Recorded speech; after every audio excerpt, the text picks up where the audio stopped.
All right, Zach is back here. Again, these are for my EMTs, my emergency medical technicians. So today we're going to be talking about mainly operations, okay? I mean, I go through all the different types of topics, but operations, and here right behind me is a vehicle. So we do have this something called a motor vehicle accident or motor vehicle collision. It all depends on the terminology based state by state. Again, this is more of a universal thing. So one of the things is always the scene safety for you and the crew. So make sure you have your personal protective equipment available for you and your partners, or if you're working with multiple people in your bus or rig or truck, make sure you have the safety visibility equipment there with you. Now with this vehicle, one of the most important things is to get the person out, as you call it, to get them like an exit out. So I use that word exit, E-X-I-T, in the word extrication, exit. We're going to get them out of the vehicle.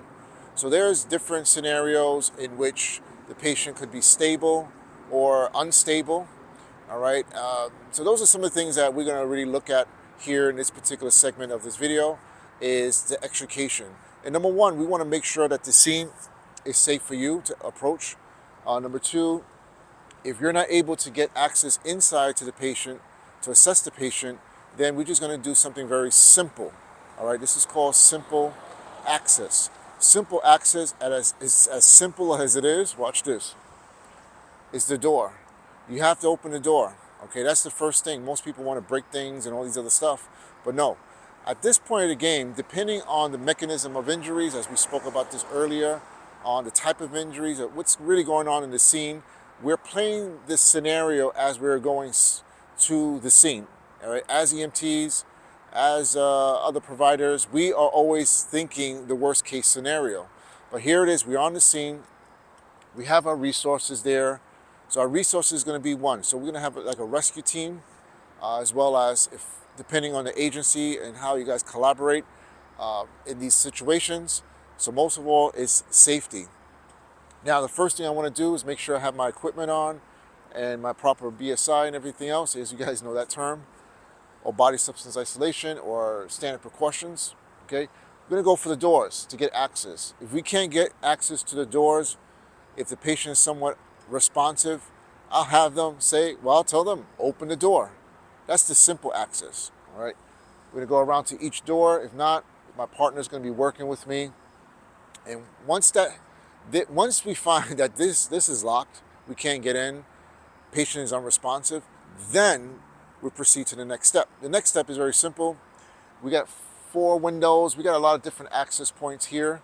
One thing about the rear window and the windshield, they're made of a different type of fabric, even though it all looks transparent, but it's going to be tough. All right, it's going to be tough. And you need the appropriate equipment. Well, what's some of the equipment that you're going to need to extricate? Well, a hammer, all right, and they have this a prime bar, a center punch, which is another piece of equipment. If you look at the past lectures I've done before, I showed you a little picture of it, and a couple other things, right? Just to get inside, to get access to your patient. That's number one.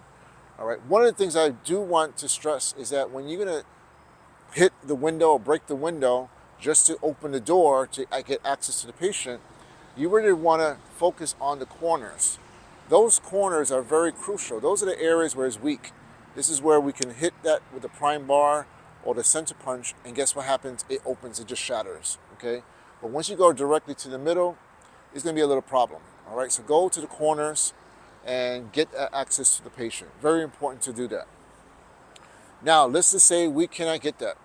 Now, there's another term you've heard before from previous lectures, is the, what is that, entrapment. Entrapment, just the word itself, trap. Your patient is trapped in a very small confined area, and we're gonna have to go to another phase in our extrication, which is called complex access, right? We have to get to this point is complex. Now, it might be out of our, as you want to call it, scope or practice in our training, so we're gonna have to call for additional resources. With additional resources, they are going to go down and get something called the jaws of life, and I showed some pictures on that, as well as a spreader.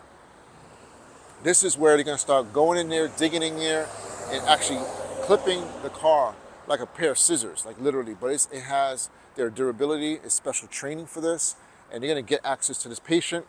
And another scenario that can occur is the patient could be pinned.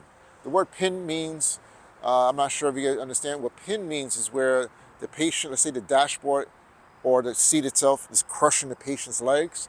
Now the patient is trapped, or they call it pin. So now we're gonna have to use, not us, but the rescuers, depending on the level of your training, then we're going to use the jaws of life and other things just to get the patient out. So one of the things I just want to close here with this is your safety. That is number one. Making sure you have your PPE on. Those, not just the BSI gloves, they are gloves that you can wear in case there's glass, there's debris, or any of those things. In the case of where the patient is pinned in the vehicle, and they're working around the patient as far as, you know, the jaws of life, they're just literally mangling this car apart, taking the car apart just to get this patient out. From there, you can either have a sheet from your ambulance or a jacket, maybe, and you're still doing your assessment. You're still going to check your primary assessment. You're checking the patient's breathing and everything else you're doing, and letting them know what's happening. That's the most important. You want to educate your patient on what's taking place right now and reassure them they're doing well. But the times when they're cutting things, we have glass, debris, and they can also be shrapnel to the patient. So you might want to cover them a little bit when it comes from those periods when you're actually cutting, and because those things can hurt the patient. Okay, we don't want any more damage to it. So that's just a short segment when it comes to vehicle extrication. I just had one sample here. And again, we have the simple access and we have the complex. All right, just think of the word itself. Simple, open the door. If not, break the window. All right, remember the corners. And the other one is complex. All right, if I give you a machine you don't know how to use it, it's gonna be complex.